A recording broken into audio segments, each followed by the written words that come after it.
Hello my all friend, स्वागत है आपका अपने चैनल रॉयल एग्जाम में स्वागत है आपका। मैं शिव मौर्य आज लेके आया हूँ क्लास 9th का मैथ में। आज मैं बताऊंगा चैप्टर नंबर 2 बहुपद पॉलिनोमियल, जिससे आप सब भी बहुत डरते होंगे। मैं भी डरता था, ये मैं नहीं करता, मैं भी जन्म से ही पढ़ रहा हूँ।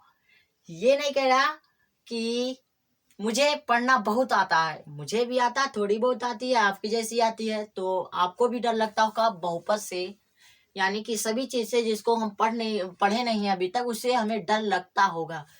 तो हम बहुपद के बारे में आज थोड़ा बहुत जानते हैं कि बहुपद होता क्या है, ये क्या बला है, क्यों हमें इतना डर लगता है इससे। तो आज आइए जानते हैं। बहुपद बीजीय व्यंजकों का ऐसा समूह जिसके चर के घात धनात्मक पूर्णांक हो, बहुपद कहलाता है। बीजीय व्यंजकों का ऐसा समूह जिसके चर के घात धनात्मक पूर्णांक हो, बहुपद कहलाता है। पॉलिनोमियल, इसका पॉलिनोमियल, क्या बात है। धनात्मक पूर्णांक यानी कि पॉलिनोमियल, हाँ, धनात्मक पूर्णांक पॉलिनोमियल। एग्जाम्पल, इसको x² + 2, x³ x⁴, x⁴ 7, x⁴ 6, यही सब एग्जाम्पल है इसके। तो हम जानते हैं बीजीय व्यंजक क्या होता है। बीजीय व्यंजक सर्वसंख्या a + b का होल स्क्वायर, a - b का होल स्क्वायर, a + b का होल क्यूब, a³ - b³, बहुत सारी समसंख्याएं हैं। मैं आपको 20 से 25 समसंख्याएं दिलाऊंगा इसके बाद एक्सरसाइज 2.2 में। तो देखते हैं आज चर क्या होता है। ये देखते हैं। चर भाई, चर, जल्दी चर, ऐसा नहीं चर नहीं, चर होता है वेरिएबल। वेरिएबल क्या वाला है ये देखते हैं। देखते हैं। A to Z तथा छोटा से, या भाई छोटा से क्या तक भी काम लग गया। देखो क्या क्या काम लग जाता है यहाँ पे। A to Z ये भी काम लग गया, यानी कि A to Z यानी कि अक्षर हमारे जो होते हैं वो चर होते हैं, और अचर जो होता है कांस्टेंट,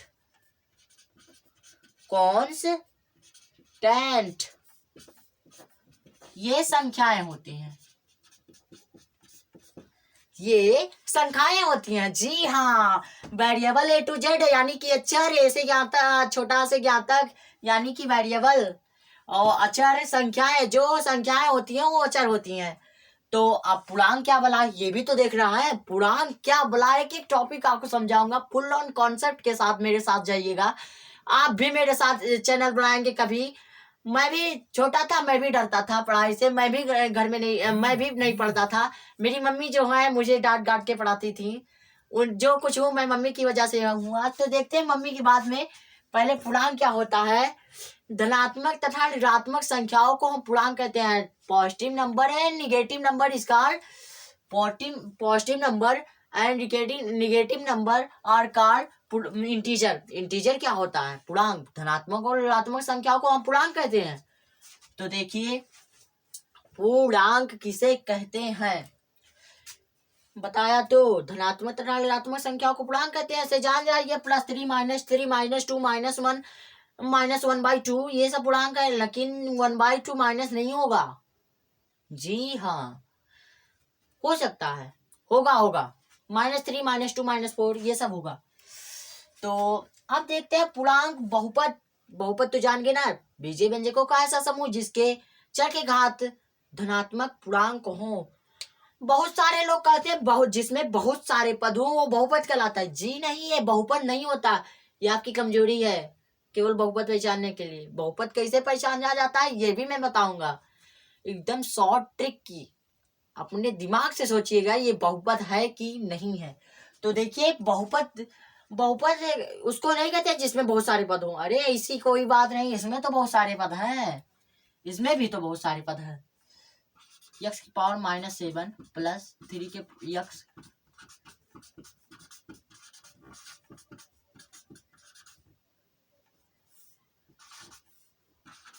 इसमें भी तो बहुत सारे पद है। क्या ये बहुपद है? नहीं बहुपद है। कहाँ से इसके, ये पूर्ण संख्या एकदम नहीं है। x जो है इसका पूर्ण संख्या नहीं है। √x जो होता है ये भी पूर्ण संख्या नहीं, इसलिए ये बहुपद नहीं होता। आपने एक्सरसाइज में बहुत से देखा होगा, ये बहुपद नहीं है। ठीक है, तो जिसके चर के घात धनात्मक पूर्णांक हो, यानी कि प्लस का चिन्ह लगा हो, यानी कि ना लगा हो, तब भी आप समझ सकते हैं। आपके पास इतना माइंड दिया है भगवान ने। देखिए x पावर 2 प्लस 2, ये भी होता है। x power 2 plus x power 4, ये यानी कि एक्चुअल वैल्यू नहीं लिखी, मतलब सजातीय मान जो होता है सही से नहीं लिखा हुआ है, ऐसे वैसे लिख दिया है आपके समझने के लिए। तो और हम समझते हैं क्या होता है बहुपद। तो हम जान लिए बहुपद, जिसमें हम पढ़ेंगे, इसमें हम पढ़ेंगे गुणनखंड प्रमेय, शेषफल प्रमेय, इसके अतिरिक्त बहुत सी चीजों के बारे में हम अध्ययन करेंगे। तो अब एक पद, द्विपद, तीन पद का ज्ञान होना चाहिए हमें। जी हाँ, एक पद, द्विपद, तीन पद क्या होता है ये भी तो जानना जरूरी है, ये भी जानना जरूरी है। सब बताऊंगा, सब एकदम पूरा रटवा दूंगा, टेंशन मत लो। मेरे तरह भी आप सब पढ़ाएंगे, मुझसे बढ़कर आप लोग होंगे, टेंशन मत लीजिए। 2-4 महीने का टाइम दीजिए, नहीं 2-4 महीने का टाइम दीजिए, इसके बाद मैं आप सबको अपनी तरह बना सकता हूँ। देखिए अब एक पदी बहुपद क्या होता है, मोनोमियल जिसे कहते हैं। एक पदी बहुपद, एक पदी बहुपद, मोनोमियल। अब इसमें हम कह सकते हैं कि अभी हम बहुपद में कह रहे थे कि बहुत सारे पद होते हैं। जी नहीं, वो बहुत सारे पद होते हैं, बहुपद होते हैं, लेकिन उसमें यक्ष की पावर निगेटिव नहीं होनी चाहिए। तो ये यक्ष की पावर निगेटिव होगी तो वो बहुपद नहीं होगी। बहुत सारे पद होते हैं, मैंने भी कहा, ठीक है, बहुपद होती हैं। तो एक पदी बहुपद, ये नाम से ही पता चल रहा है, जिसमें एक पद हो वो बहुपद एक पदी कहलाता है। ठीक है, तो इसमें क्या लिखना, 3x 7x, ये सब बहुपद एक पदी है। x स्क्वायर, ये सब एक पदी है। अब देखिए द्विपद, द्विपदी बहुपद,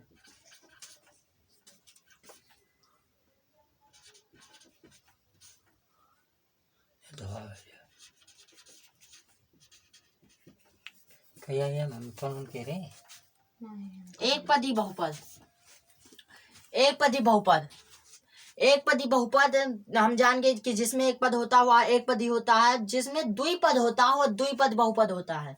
जी हाँ, देखिए 3x स्क्वायर प्लस 7, 3x के पावर क्यूब 3x स्क्वायर, ये बहुपद द्विपदी होगा।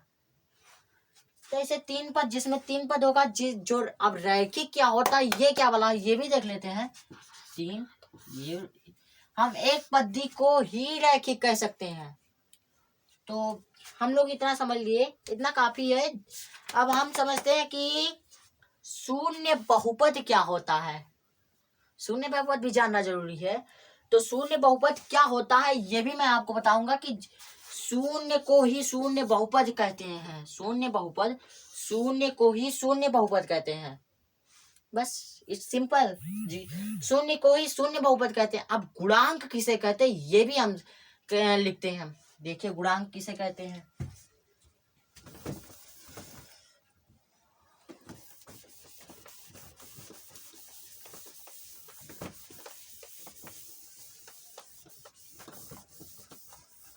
गुणांक,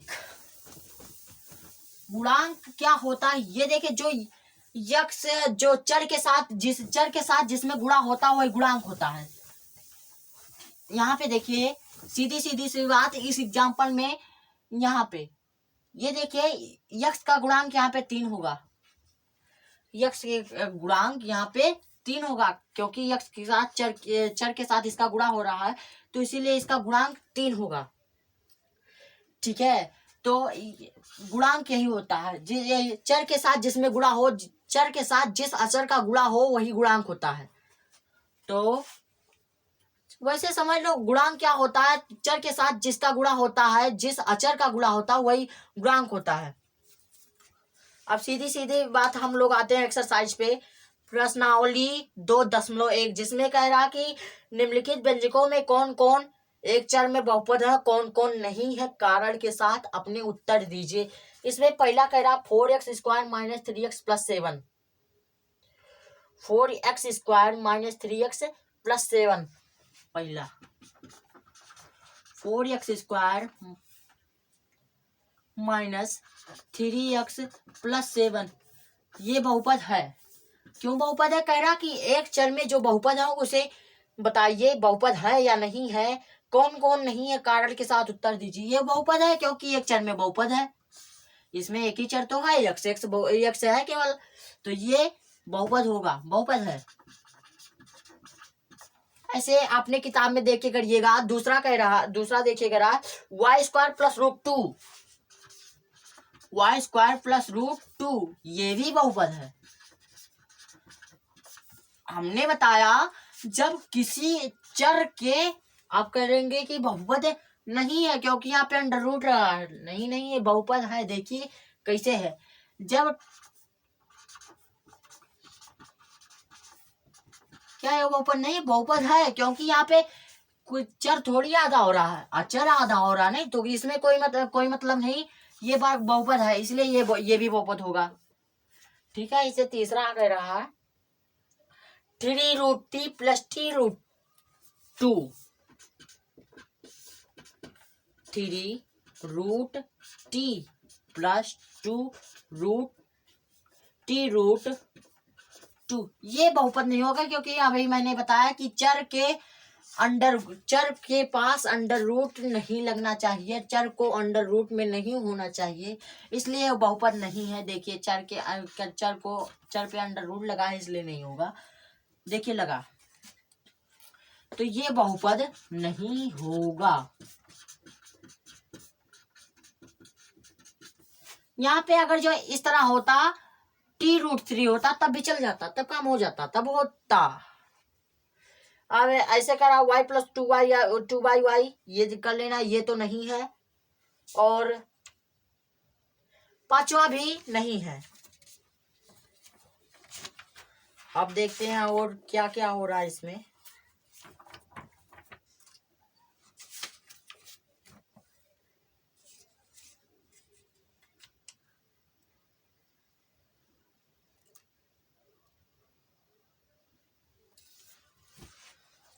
पांचवा 3 चरों में एक बहुपद है। देखिए ये कह रहा है कि x के पावर 10 + y³ + 10 के पावर 50, x के पावर 10 + y के पावर क्यूब + 10 के पावर 50 ये है। ये होगा कब बहुपद होगा? ये कह रहा है एक चर में बहुपद, तो एक चर में तो है नहीं, ये 3 चर में बहुपद है ना। x एक चर हो गया, y एक चर हो गया, t एक चर हो गया, तो तीन चर हो गया, तो तीन चरों में बहुपद ये होगा, ये बहुपद होगा। मैं नहीं कह रहा हूं होगा, लेकिन एक चर में ये बहुपद नहीं होगा। अब कह रहा कि निम्नलिखित में प्रत्येक में x² का गुणांक लिखिए। x² जिस पे लगा होगा वही उसका गुणांक होगा। तो अभी मैंने गुणांक बताया कि गुणांक वही होता है x² के साथ या x के साथ जिसका गुणा हो रहा हो वही उसका गुणांक होता है। अभी मैंने बताया, तो फटाफट कर डालते हैं एक्सरसाइज, उसके बाद और देखते हैं क्या क्या हो रहा है। तो बता रहे हैं भाई,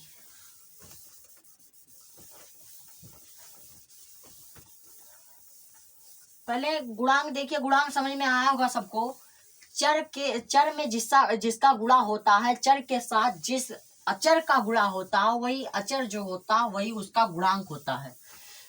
तो पहला देखते हैं क्या कर रहा है कि x² का गुणांक लिखना। इसमें पहली सी बात, पहले किताब लेके आप सब लोग बैठिएगा जब पढ़िएगा, तो देखिए पहला क्या कर रहा है 2 + x² + x, पहला 2 + x² + x, 2 + x² + x, इसमें x² का गुणांक करना बताना। तो x ऐसे लिखिए, x² का गुणांक एक होगा। सिंपल सी बात, इसमें एक का गुणा हो रहा कि नहीं, एक का गुणा हो रहा है तो होगा। एक्स स्क्वायर का गुणांक एक होगा, सिंपल सी बात।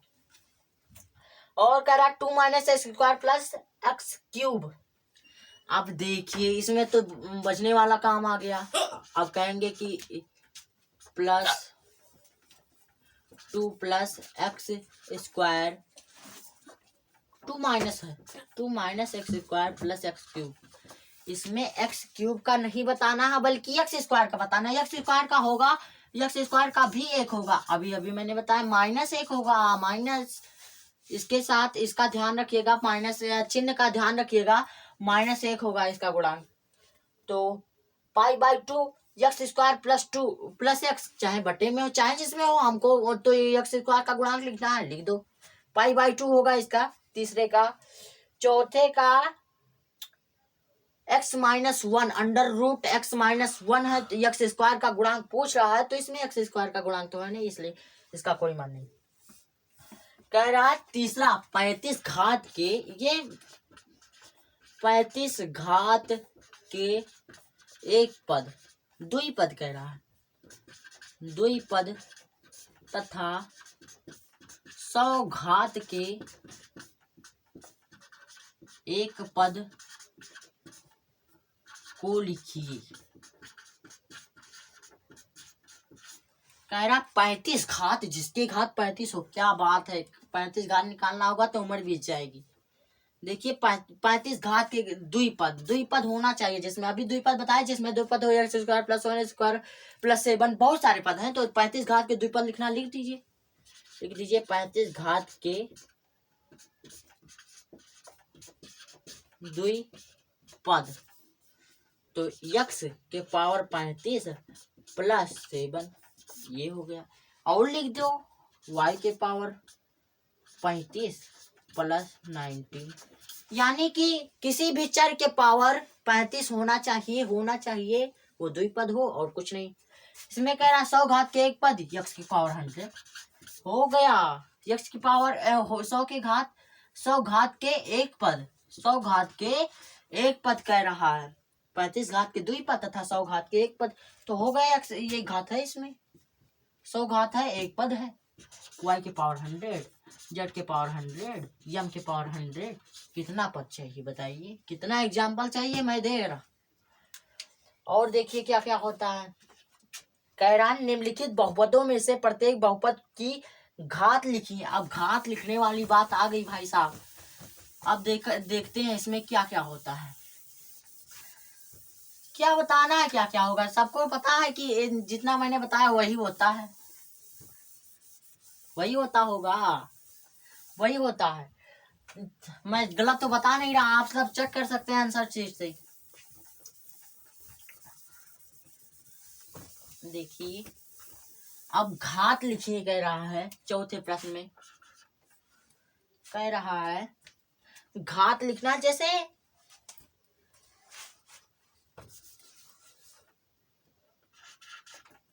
X square plus 3x x square plus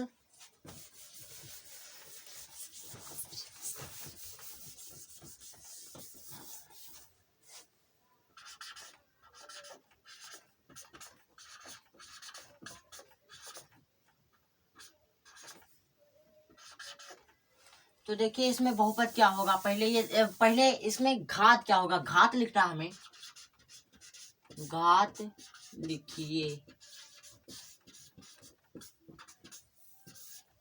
घात लिखना, तो इसमें हम सबसे पहले अधिकतम घात लिखेंगे, क्योंकि घात ये भी हो सकता है, ये तो है ही, ये भी हो सकता है ना, तो अधिकतम जिस चर के अधिकतम घात होगा वही उसका घात होगा। इसमें अधिकतम घात, यह का अधिकतम घात 2 है। इस ऐसे सवाल में 5x cube plus 4x square plus 7x, इसमें अधिकतम घात कितना होगा, x के पावर 3, यही होगा अधिकतम घात। अधिकतम घात हमें लिखना है, देखिए 4 माइनस वाई स्क्वायर, इसमें अधिकतम घात 2, ऐसे पता चल रहा है 4 माइनस वाई स्क्वायर, अधिकतम घात जो 2, और चौथा सवाल बहुत बहुत इंपॉर्टेंट, चौथा, जिसे कह रहा तीन, तीन की अधिकतम घात सब लोग बता देंगे एक। भाई एक होता है लेकिन बहुपद में कह रहा कि बहुपद दिया है उसके घात लिखिए, तो इसमें तीन के घात 0 होगा। अब कहेंगे सर तीन के घात 0 का मान 1 होता है। जी हाँ, आप सही कह रहे हैं, तीन के घात 0 का मान 1 होता है। किसी के घात 0 का मान एक होता है, लेकिन 3 के पावर 1 का मान 3 होता है, ये सबको पता होगा। लेकिन हम पढ़ रहे हैं बहुपद, तो इसमें घात बताना अधिकतम, तो 3 के पावर 0 यानी कि इसके अधिकतम घात 0 होगा।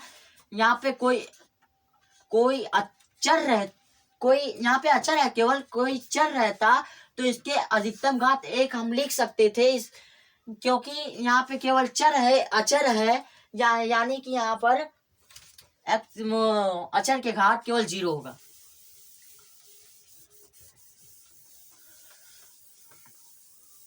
और क्या कह रहा लास्ट,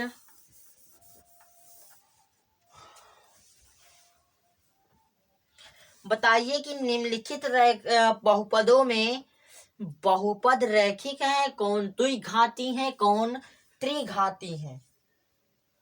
तो हमें सिंपल सी बात है, बताना है कि एक्स स्क्वायर प्लस एक्स दिया है तो इसमें द्विघात है। द्विघाती यानी कि द्विघाती, जिसमें द्विघात हो, जिसके द्विघात हो वो द्विघाती, जिसके 3 घाती हो वो त्रिघाती, और जिसमें कोई घात ना हो वो रैखिक।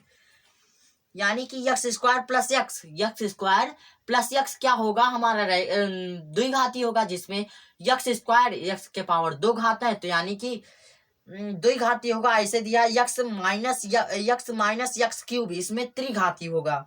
Y plus Y square plus 4, Y के घात 2 है इसलिए यह 2 घात होगा। 1 प्लस एक्स ये रैखिक होगा। 3t ये भी रैखिक होगा। Are square द्विघाती। 7x क्यूब ये त्रिघाती। इसी के साथ आपका पहला एक्सरसाइज समाप्त होता है। और हम जो कुछ बात और, आप अपने मेरे चैनल रॉयल एग्जाम को बहुत बहुत सब्सक्राइब कीजिए, लाइक कीजिएगा, शेयर कीजिएगा। और मैं जो पढ़ा रहा हूँ आपको अगर समझ में नहीं आता तो सीधे सीधे कमेंट कर सकते हैं। और यानी कि मैं अपना फोन नंबर भी लिख देता हूँ, आप यहाँ पे पूछ सकते हैं।